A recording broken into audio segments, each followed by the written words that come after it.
Hi, I'm Eric, and have you ever wanted to be a god? But not like an evil god, like a you god. A you god who watches over you and others.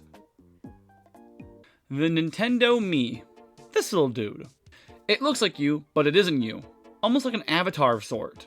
Not that kind of avatar, this kind of avatar. The Mii was used across so many games in Nintendo's library, and they're still having games coming out today. They were also a sort of stand-in character for multiplayer games, like Smash and Mario Kart if you didn't want to use the characters already at your disposal. I don't want to be Mario, I want to be me. But the Mii's felt like they had so much to offer as a gaming character, and with a lot of people's systems being filled to the brim with them, you kind of need something to do with them. Introducing real life. It's 2014, and the 3DS is truly helping Nintendo from dying out. I mean, with the Wii U getting ever closer to that trash can, of course the 3DS is coming to the rescue. And with the system using Street Pass to swap and exchange Mii's as well as having its own built-in Mii creator, there's gotta be something to do with all of them. Tomodachi Collection was a game that released exclusively only in Japan. This game was a social simulation game in which you threw Mii's into an island and watched them create relationships and watched them. This game was unique and simple, so Nintendo knew they had the shares of the rest of the world. In 2014, Tomodachi Life was released, and its goofy charm and simple gameplay made it a cult classic among the niche game Nintendo fans. The premise is kind of the same as Tomodachi Collection. You put Mii's into an island and watch them form relationships with each other, as well as just do overall goofy stuff where they live their little lives. Basically, you were God. You're like the god to the Mii's. Or would that be ye? The game had you create a little mini version of yourself who called you his lookalike. It's kind of like having a twin brother. I wonder what that would be like. This little version of you acts as sort of like a portal into the world, and after that you can basically add whomever and whatever you want to your little community, whether that be friends or family or whatever you like. I'm making Jesus. After making some Mii's and having them all move into their apartments, you can kick back and relax and see what goofy things they might get up to, even if it might take some time. You can do a fair bit of stuff with your Mii's on their own, as you can go to the many shops for different types of clothing which change with each season regularly, to hats and even room interiors. You can really make each Mii feel unique. Like, I can give his Mii a bee costume just because I feel like it. Now, the Mii might not like it, but I like it. Now, enough with the customization. What about the core gameplay? Relationships are the real meat for this game, as they take a bit to form between Mii's.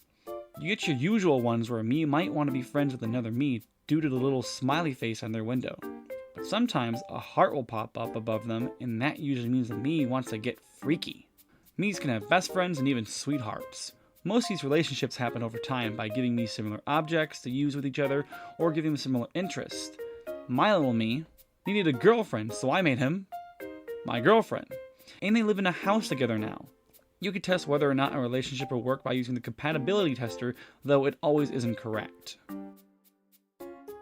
Next to the compatibility tester, the island's hub world is filled with a ton of stuff for you to look at and do. From all the previously mentioned shops, there's also a photo studio for you to take cool pictures of your Mii's and an assortment of poses and fun backgrounds. An observation tower where Mii's can go to do activities like quirky questions, or just look up the side of it. The amusement park, cafe, fountain, beach, and park are all different places for your Mii's to go and hang out with others, or very different types of events can also happen there throughout the day. The town hall is where you can look over everything and make new Mii's when wanted. The ranking board is fun to look at every now and then to see what ranks have changed. Mii News is usually used to update you on whenever you unlock a new thing or a building is created, but you can also tap on at random times throughout the day and a little story will be made up depending on the hour. The concert hall has got to be my favorite building in this game.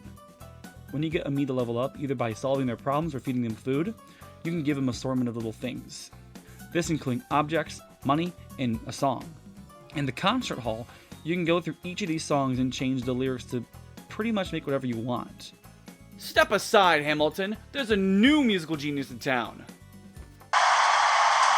Mondays I'm partying way too much. The only way to soothe my soul is with some gardening. Sexy down to starting.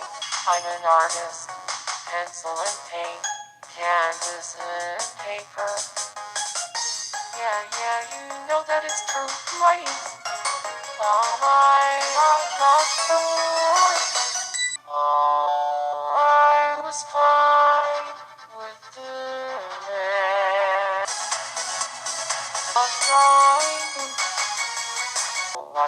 I done? My pants have come undone. In front of everyone. It's over, isn't it? Isn't it? Isn't it? As night comes and your Miis fall asleep, you can peer into their dreams and just see what weird stuff goes on in their heads. Tomodachi Life.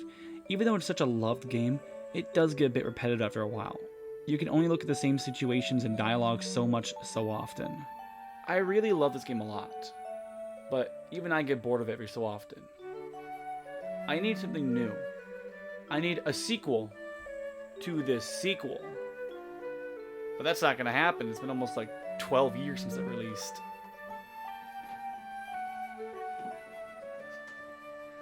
A Nintendo Direct. What the heck are they going to announce in a Nintendo Direct?